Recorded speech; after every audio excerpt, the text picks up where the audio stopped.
Mesdames, Messieurs, bonsoir et bienvenue à tous. À la une de ce journal, une vie de concubinage s'achève sous fond de tension. À Bafoussam, dans la région de l'Ouest Cameroun, deux jeunes femmes à qui le concubin aurait promis le mariage sans révéler sa situation matrimoniale sont donc la tourmente. L'absence de leurs enfants qui vivent en Europe contre leur volonté serait à l'origine de cette déchirure. Aux sources de ce malaise dans le couple au bout de 10 années de relation, c'est l'enquête à suivre au cœur de ce 20h.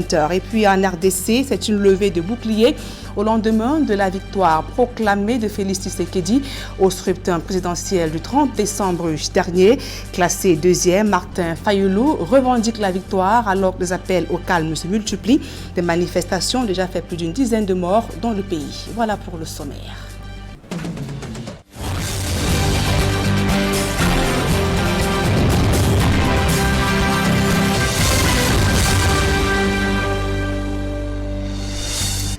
Mesdames, Messieurs, une fois encore, bonsoir et merci d'honorer ce rendez-vous de l'information sur Equinox Télévision.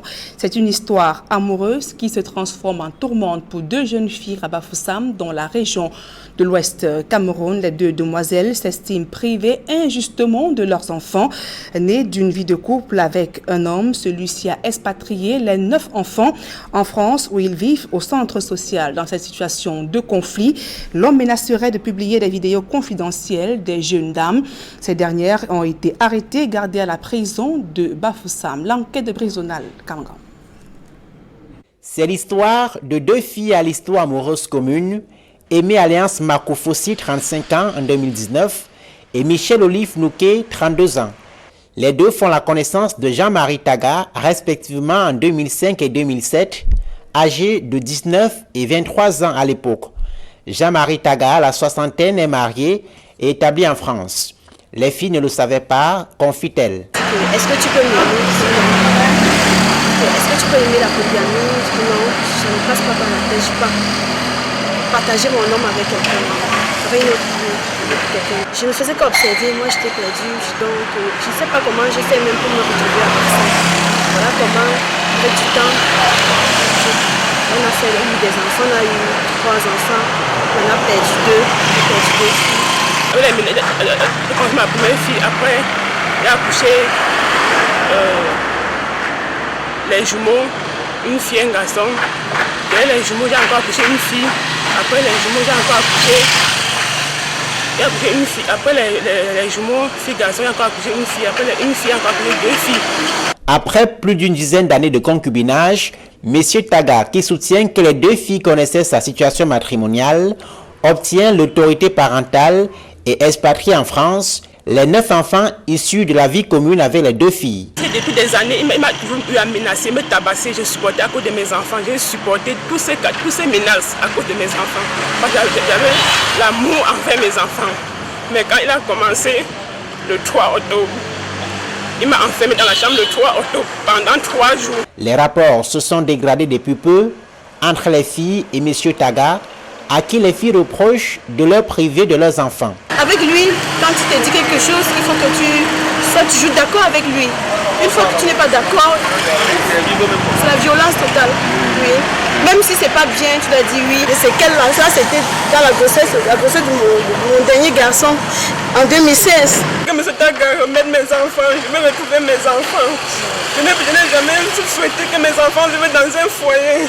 Je suis encore en vie. D'après une décision du tribunal pour enfants de la Cour d'appel de Versailles en France, les 9 enfants sont placés en centre social en raison des violences subies en famille et des rapports conflictuels avec Madame Taga.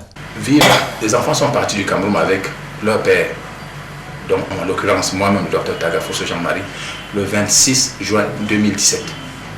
Et les femmes nous ont accompagnés à l'aéroport. Elles ont signé des autorisations au consulat de France pour que les enfants soient scolarisés en France. Les enfants ont été scolarisés en septembre 2017. Ils ont vécu avec moi jusqu'au 23 mai 2018. Quand les enfants sont arrivés en France, mon épouse, qui est française, n'était pas très contente. Elle m'a dit que je n'ai pas le droit de lui imposer les enfants qui sont nés en Afrique, même s'ils sont les miens. Donc, elle m'a dit qu'elle demandait le divorce. Donc, elle a fait une procédure en septembre 2018. 2017, mon épouse a introduit une requête en divorce au tribunal de grande instance de Versailles, en France. Au Cameroun, l'affaire est devant les tribunaux. M. Taga est accusé d'abus, entre autres. Déjà vis-à-vis d'elle, on peut même trouver des ruptures abusées de fiançailles parce qu'au départ, elle a promis du mariage à ses filles. Ses filles aujourd'hui sont esselées. Et il y a une qui a 6 enfants, l'autre qui a 3 enfants, sans compter ceux qui sont passés. Vous voyez que déjà, il y a perte d'une chance. C'est pas sûr qu'elles vont facilement trouver mari. Aujourd'hui, elles sont privées de leurs enfants. Quand on prive une mère de son enfant, vous pouvez qualifier ça comme vous voulez, mais c'est une infraction, forcément. Voilà. Et ces enfants également sont dans un système de maltraitance en France. On ne se retrouve pas ensemble d'accueil au hasard. Ça veut dire que vous êtes abandonné, vous n'êtes pas assisté. Dans ces entrefaits, le mis en cause est accusé d'utiliser des vidéos intimes comme objet de chantage. Il a filmé, chaque fois il me filmait toujours quand il avait cela. Et il me menace de publier mes photos intimes. Il me menace de publier et il a montré à quelques-uns à Bafoussam où il se trouve, où il réside. Il a montré à quelques membres de sa famille, à ses amis. Ça, c'est la vie de couple. C'est l'intimité du couple. On n'a forcé personne à faire quoi que ce soit. Et on n'a menacé personne de faire des publications où que ce soit. C'est personnel. C'est des fichiers personnels, intimes. Que ce monsieur me laisse en paix, qu'il laisse ma famille tranquille. Et ce que je lui demande, je demande aux autorités de me protéger. Ma vie n'est pas en sécurité. Quelques jours après la réalisation de ce reportage, les 2 filles qui vivaient désormais à Douala ont été interpellées et sont écrouées à la prison centrale de Bafoussam à l'Est depuis plusieurs jours dans le cadre d'une plainte de M. Taga pour vol à son domicile. Le pharmacien et opérateur économique dit réclamer 2 millions de francs CFA à Alliance, frais de la dot. Vivement que la justice camerounaise se saisisse de ce dossier. Autre actualité au cœur de ce journal, la grève des mototaximens se poursuit à Kribi dans la région du Sud. Depuis hier, les rues sont désertes et fortement militarisées. Les contrôles répressifs d'un certain nombre de documents constituent la cause de cette colère. Joseph Abena. La journée n'est pas ordinaire ce jeudi à Kribi. Les mototaxis sont pratiquement inexistants. Ils observent un mot d'ordre de grève du fait des contrôles répressifs annoncés ce jour. Le préfet de l'Océan, auteur de ces contrôles, visite tous les postes pour s'assurer de la régularité de l'opération. Non, l'objectif de la descente, c'était justement de voir comment fonctionne le dispositif que nous avons mis en place pour citoyenniser nos petits frères qui conduisent les mototaxis. Donc nous nous sommes rendus compte que c'est plutôt bon. Je crois qu'ils n'ont pas encore suffisamment compris que c'est pour leur bien. Parce qu'en fait, nous ne leur demandons rien d'autre que d'être de citoyens camerounais qui respectent la loi. Et je vous assure, nous sommes allés en deçà de la réglementation. Pour ne leur demander que la carte nationale d'identité, pour ne leur demander que la chasuble qu'il faut porter, et puis la carte grise. Pourquoi? Parce que les motos qui circulent, on ne sait pas leur origine, les motos volées, c'est tout ce qu'on leur demande. Et s'ils disent que c'est trop, nous savons plus ce qu'il faudrait faire pour qu'on soit un bon citoyen. Pendant cette répression, la ville est fortement militarisée, une situation qui indigne certains citoyens. Nous avons été surpris ce matin de partir de chez nous, d'être confrontés à la marche à pied. C'est un exercice qui ne nous sied pas toujours. Vous savez qu'il s'est fait très chaud à Kribi. Et après quelques recoupements, nous avons appris que l'autorité administrative a décidé de militariser les rues. On aperçoit les militaires un peu partout, il n'y a pas de moto qui circule. Apparemment, il y aura un contrôle de formalité administrative pour ce qui concerne les documents pour ceux qui exercent dans la profession. Ce qui en soi-même n'est pas une mauvaise chose. On n'a pas besoin d'une escouade ou d'un escadron de militaires pour faire ça quand même.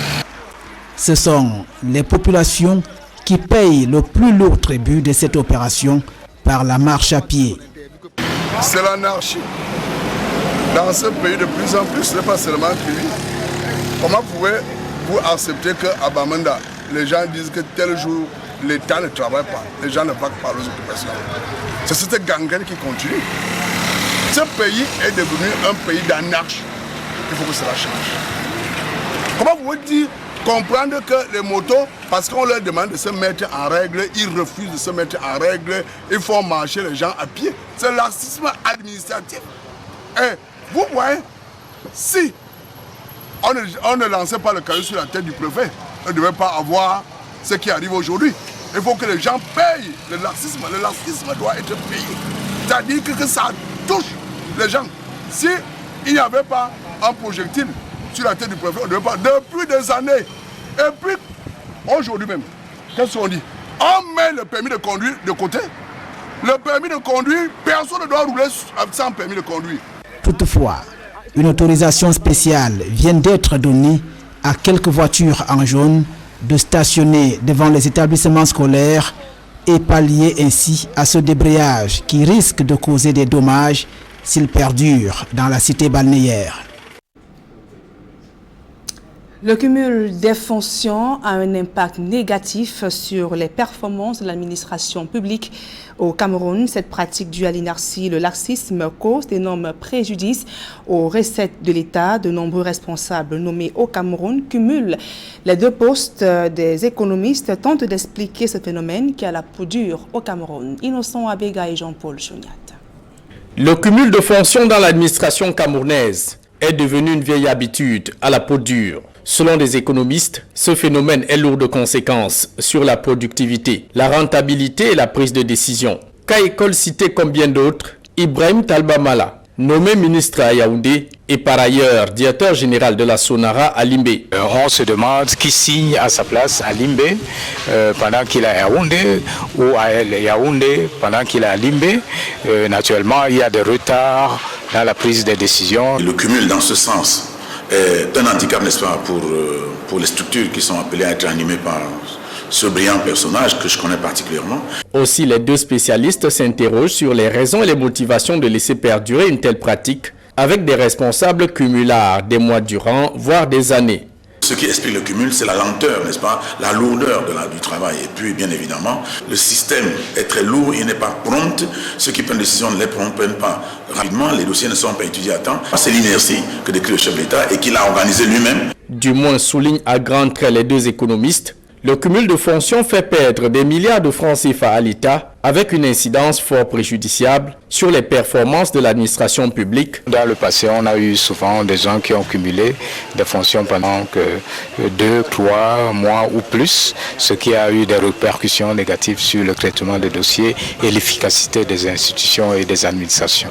Au moment où on déplace quelqu'un, on devrait logiquement déjà mis quelqu'un d'autre à sa place à temps pour éviter justement ces pertes de temps.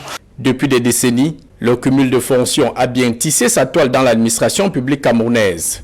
Ministre de tutelle, président du conseil d'administration des sociétés publiques et parapubliques, se compte à l'appel. La liste est bien longue. Dans la vie politique, des sénateurs avaient tenté le coup du cumul de fonctions au Parlement, mais la pression de l'opposition avait mis fin à la tentative. Tout autre chose à présent, des dons de la Fondation Aya rejetés à la prison centrale de Yaoundé. Ils étaient destinés aux détenus de la crise anglophone. Selon des sources, le régisseur de la prison aurait reçu des instructions de sa hiérarchie de ne pas recevoir les responsables de cette fondation dont son pénitencier. Joël Essengue à Cyril. Des matelas, des huiles végétales, des vivres et bien d'autres. La Fondation Aya souhaitait faire un don aux détenus de la prison de Kondengui, à Yaoundé. La Fondation Aya s'est rendue à Kondengui hier, les deux prisons, pour apporter un peu de soutien aux détenus. Et on avait l'autorisation, on a demandé l'accès formellement. Et la plupart des dons étaient même déjà dans la prison. Et subitement, l'ordre a été donné par le régisseur pour que tout soit rejeté. Donc tout a été ramené. Les dons étaient transportés à l'intérieur du pénitencier. Tout allait normalement, jusqu'à ce que les donateurs, comme ils le disent eux-mêmes, apprennent de la bouche du régisseur de la prison qu'il faut tout arrêter. Mon régional a rencontré le régisseur en personne. Et le régisseur lui a dit que bien que ça a été autorisé, je suis désolé, l'ordre vient d'en haut. Je pense qu'il a passé quelques coups de fil selon ce qui nous a été dit par notre régional. On était là, en place. Il a passé quelques coups de fil et l'ordre venait d'en haut pour que tout soit rejeté. Nos efforts d'entrer en contact avec le régisseur de la prison de Kondengui sont restés vains. Du coup, il ne nous est pas possible de confirmer la thèse selon laquelle c'est lui qui a refoulé les dons de la Fondation Aya et même qu'il aurait reçu instruction de la hiérarchie pour le faire. Toujours est-il que cette polémique intervient alors que 289 détenus de la crise anglophone viennent d'être libérés sur ordre de Paul Biya. Comment humaniser les opérations de maintien de l'ordre? La réponse se trouve dans le guide de l'instructeur que vient de commettre le ministère de la Défense. Le document, qui se veut pédagogique, a été présenté aux apprenants de l'École internationale des forces de sécurité par le général de division Hector Marie Thiemo, Élisée Borba et Marcelin Gansop. Certains éléments de nos forces de défense et de sécurité sont souvent pointés du doigt, à tort ou à raison, de piétiner les droits humains. Ce qui remet au goût du jour la sempiternelle problématique de la nécessité du maintien de l'ordre public et l'impératif majeur du respect des droits de l'homme. Une équation qui n'est pas facile à résoudre. Mais l'idéal pour le Cameroun est de s'illustrer de plus en plus comme un modèle en matière de protection et de promotion des droits humains, quel que soit le théâtre des opérations.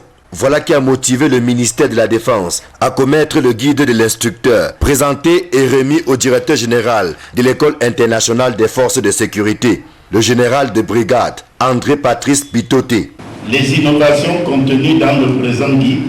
C'est un document pédagogique portant sur le droit et les principes humanitaires applicables au contexte des opérations de maintien de l'ordre. Il est destiné aux instructeurs et formateurs des unités et personnels des forces de sécurité. Face au général de division Hector Marie Thiemo, major général à l'état-major des armées, un auditoire attentif constitué des stagiaires de la 5e promotion du brevet d'études supérieures de sécurité et d'une unité de police constituée mixte en stage de prédéploiement pour les opérations de paix. Ce manuel, qui est le fruit de travail de plusieurs intelligences, comporte 5 chapitres et 8 annexes. Les chapitres traitent des fondamentaux du maintien de l'ordre, des principes humanitaires applicables dans les opérations de maintien de l'ordre, des règles humanitaires et de conduite à observer par les agents de maintien de l'ordre. Il s'intéresse également aux droits des personnes privées de liberté, sans oublier les infractions et sanctions applicables. Quant aux annexes, ils offrent une vue panoramique sur les aspects opérationnels du maintien de l'ordre, avec un accent sur le processus décisionnel, le distinguo entre le maintien de l'ordre et le combat. Enfin, le document fait également un focus sur les conditions et règles de recours à la force et l'usage des armes, sans perdre de vue les instruments juridiques qui encadrent le droit à la vie, l'arrestation et la détention. À charge maintenant pour les destinataires d'en faire bon usage. Et face aux crises et tensions sociales dans le pays, l'UNESCO propose sa médiation pour mieux gérer pour la paix dans le pays. L'Organisation des Nations Unies vient de boucler la formation des jeunes ambassadeurs pour la paix, dont la mission sera de contribuer à prévenir les conflits sur le terrain. Gizogo, Emmanuel Job. Et l'UNESCO se met sur le chantier de la construction de la paix au Cameroun en collaboration avec l'Université protestante d'Afrique centrale, UPAC. Cette option de cette organisation vient de se consolider à Yaoundé par la mise en route du programme Jeunes ambassadeurs pour la paix. Le programme que nous organisons s'inscrit dans la dynamique d'outiller les jeunes, outiller les organisations de jeunesse à combattre le phénomène grandissant du tribalisme, de radicalisation qui s'installe petit à petit au sein de la jeunesse, qui traditionnellement est victime et instrumentalisée pendant les périodes électorales et en situation normale même. Des critères bien précis ont été retenus pour la sélection des jeunes à qui cette formation est dédiée. Nous avons pris le soin de sélectionner des communes qui sont adossées à la dorsale qui accueille le plus de réfugiés, de déplacés internes au Cameroun. Réfugiés dans l'extrême nord, déplacés internes dans les communes de Tchang, de Ngouti, de Loum, de Banga, qui sont celles qui vivent des situations inhabituelles du fait des déplacés de la crise dans les régions du nord-ouest et du sud-ouest. Désormais donc, ces jeunes Camerounais sont dotés d'atouts pour faire face à diverses crises. Les 40 jeunes gens, garçons et femmes que l'UNESCO a sélectionnés dans 20 communes dans les régions du Cameroun ont été équipés des outils non seulement cognitifs, non seulement épistémologiques, mais beaucoup plus pratiques pour pouvoir être capables de les transmettre d'abord à leurs pairs, à leurs homologues qui sont sur le terrain et leur permettre, n'est-ce pas, de pouvoir résoudre les conflits qui peuvent tourner autour des élections, autour des disputes de terre, autour de n'importe quoi, sans la violence. Bien armés, les jeunes ambassadeurs se disent à même d'assumer leur mission sur le terrain. This is a very important training, especially when we live in this condition in the Northwest region, the Anglophone crisis. And I'm living here with a lot of capacity, with a lot of energy to be an ambassador of peace. And I just want to appreciate UNESCO for coming out with a program like this to train people in order to transcend and transmit the philosophy of peace. Il sera question pour nous de faire un réarmement moral à la jeunesse. Et nous allons véhiculer ou renforcer le degré de patriotisme, de citoyenneté à la jeunesse camerounaise qui vit dans la région de l'Adamawa. Une expertise qui sera bien utile aux communautés camerounaises quand on sait que ce ne sont pas les crises qui y manquent. Et plusieurs jours après les fêtes de fin d'année, les activités économiques tournent au ralenti dans les principaux espaces marchands de la capitale économique Douala.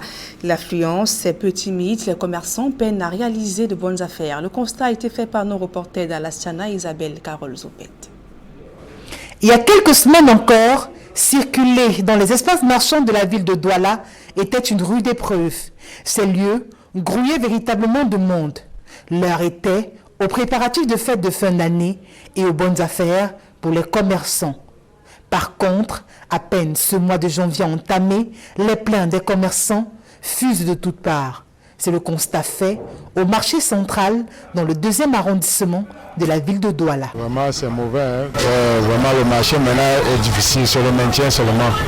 Parce que vous venez comme ça, comme je vends là, j'arrive comme ça au marché, pour vendre maintenant 4 000, maintenant 5 000, c'est pas facile. C'est dur. Après le fait, vous voyez comment les bouquets comptoirs sont vides. Donc nous passons un temps très difficile, joindre le bout, c'est plus facile. Ici, l'on remarque que les couloirs de ce marché sont presque déserts. Les clients se comptent au bout des doigts et les commerçants ont une explication à cela. Bon, il n'y a pas d'affluence au marché juste parce que le mois de janvier, c'est un mois toujours très difficile. Parce qu'après les fêtes, il y a d'aucuns qui ont beaucoup dépensé, il y a les élèves qui font finir leur pension, ce qui fait que le marché devient de plus en plus très dur. Donc, c'est la période très dure chez les commerçants. Bon, il va falloir encore un peu peut-être aller se ravitailler un peu peut-être dans les petites réunions pour pouvoir peut-être faire des petits marchés. Bon, vous-même vous constatez quand même au marché, il n'y a pas, les boutiques ne sont pas ravitaillées. Bon, c'est juste parce que les fêtes ont tout absorbé l'argent. Bon. Que ce soit dans le secteur des prêt-à-porter ou de celui des denrées alimentaires, c'est la même situation. En janvier, c'est deux mondes différents. Parce qu'en décembre, les gens mangent bien, on fait des offres, on essaie un peu de satisfaire sa famille. Bon, par contre, en janvier, ce n'est pas facile, c'est le ralenti. Non, mais en décembre, on avoisine dans les 45, 50, voire même des jours que tu aimes à 70 000, 80 000 francs. Mais présentement, pour faire ne serait-ce que même 15 000, ce n'est pas facile. Pas facile. Les salons de coiffure qui ne désemplissaient pas durant la période des fêtes sont quasi vides. En décembre, il y avait bien le travail. En janvier, c'est que c'est un peu mort. Quand on sort de la maison le matin, on gagne même 1000 francs, on dit merci à Dieu. Les commerçants espèrent tout de même qu'après ce mois de janvier, la situation va s'améliorer. Et vous l'avez certainement remarqué ces derniers jours, une masse de poussière qui écume notre environnement et les sources de maladies respiratoires et ophtalmologiques. Cependant, des médecins expliquent que cette pathologie peut être évitable en appliquant certaines règles d'hygiène. Le reportage de Flavien Valondongo. La petite saison sèche que traverse le pays en ce moment ne semble pas satisfaire une partie de la population camerounaise. La masse de poussière qui inonde l'environnement est une source de maladie. Incidence accrue de rhinite, c'est-à-dire le rhume en termes communs, ou encore de pneumonie, de bronchite aiguë. Donc ceci montre que la poussière favorise la survenue de ces pathologies. Et lorsqu'on inspire beaucoup de poussière, ça peut arriver au niveau des poumons et créer ce qu'on appelle une pneumonie communautaire, une infection pulmonaire due à des germes qui viennent de la poussière banale. À côté des pathologies respiratoires, il y a celles qui détruisent la vue. La poussière peut entraîner des catarrhes parce qu'on a pris et prennent des germes. Ce sont des germes en fait, ce sont des bactéries généralement, la plupart du temps, qui se greffent au niveau des yeux. Et on a des yeux qui collent le matin. Là, généralement, ce sont des infections créées par ce type de poussière. Puisque cette poussière transporte des germes qui affaiblissent le système immunitaire et un déséquilibre s'installe. Et d'où l'infection se développe et le patient ou bien la personne ressent les symptômes. Toutes ces maladies, révélées par des spécialistes de la santé, sont depuis quelque temps des sources de dépenses pour certaines familles. Des médecins précisent qu'elles peuvent être prises en charge, mais surtout être évitées. Se déplacer avec soit un foulard, soit un masque. Lorsqu'on prend des motos ou on prend des taxis, de bonnes lunettes protecteurs pour éviter que les poussières frappent dans l'œil et se greffent. Et lorsqu'on est chez soi, il faut toujours nettoyer les meubles. Il faut noter que les enfants sont plus sujets à ces infections que les adultes. Dans des formations sanitaires des villes et campagnes, des maladies respiratoires et ophtalmologiques font partie des premières causes de consultation, suite à la masse de poussière qui empeste l'environnement depuis quelques semaines au Cameroun. L'actualité hors de nos frontières à présent en RDC, c'est une levée de bouclier au lendemain de l'annonce de la victoire de Félix Tshisekedi au scrutin présidentiel. La presse étrangère scrute de près l'horizon au Congo-Kinshasa qui s'annonce incertain. Gladys Sidje fait pour nous la revue des médias étrangers sur l'actualité en RDC dans ce reportage. L'actualité en RDC est appréciée différemment par les médias internationaux. Si plusieurs décrivent l'ambiance en RDC, après la proclamation des résultats provisoires de l'élection, il ne manque pas d'évoquer les incertitudes et inquiétudes nées au lendemain de l'annonce de la victoire de Félix Tshisekedi. Encore beaucoup d'incertitudes après la victoire proclamée de Tshisekedi, titre RFI. Pour Jeune Afrique, les Congolais sont partagés entre joie et contestation après l'élection de Félix Tshisekedi. Avec la réaction de Martin Fayoulou qui conteste les résultats et n'exclut pas la possibilité de déposer un recours devant la Cour constitutionnelle. Et une autre presse, Radio Okapi, de préciser que le délai pour contester les résultats de l'élection présidentielle expire ce samedi. Le délai légal accordé aux partis, regroupements politiques ou aux indépendants est de 2 jours après l'annonce des résultats provisoires. Les contestataires, l'Église catholique, Martin Fayoulou, ont encore quelques heures pour saisir les juridictions compétentes. Toutefois, l'élection de Félix Tshisekedi a été saluée par les États-Unis, qui ont dit avoir pris acte. Ils saluent la décision prise par le président Joseph Kabila, celle de respecter les limites de son mandat. Le pays de Donald Trump salue aussi les millions d'électeurs courageux qui se sont rendus aux urnes pour voter après 2 ans de retard. Si les résultats sont confirmés, Félix Tshisekedi sera ainsi le 5e président de la République démocratique du Congo, crédité de 38,57% des suffrages exprimés le 30 décembre dernier. Et précisons à la suite de ce reportage de Gladys Sidje que Martin Fayoulou conteste sa défaite à la présidentielle du 30 décembre dernier en RDC. Ce dernier revendique sa victoire avec 61% des suffrages exprimés. Il promet de saisir la Cour constitutionnelle pour exiger le recomptage des voix. Il y a des manifestations éclatées dans le pays, faisant au moins 18 morts. C'est ici que nous mettons donc un terme à ce journal. Mesdames et messieurs, merci pour votre aimable attention. Dans un instant, le débrief du journal avec Serge-Alain Autou et ses invités sur le plateau d'Equinox Soir. Serge-Alain.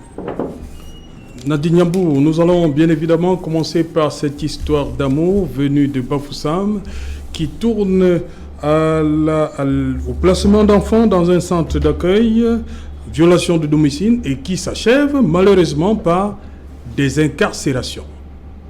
Exactement, c'est Chalin autour, une histoire qui défraie la chronique depuis quelques jours à Bafoussam, dans la région de l'Ouest. Voilà, si le temps nous le permet, nous irons également faire un tour à Kribi, où une fois de plus, les conducteurs de mototaxi font parler d'eux après avoir jeté un projectile sur le préfet Bissaga. Il est revenu rencontrer ses amis conducteurs de mototaxi. Bonsoir à vous, Nadine Yambou. Bonsoir à vous, c'est Chalin autour. Rendez-vous vendredi 20h. Exactement. Madame, Monsieur, dans un instant, Equinox Soir, deuxième partie, le temps du débrief, toujours en compagnie de nos 4 invités.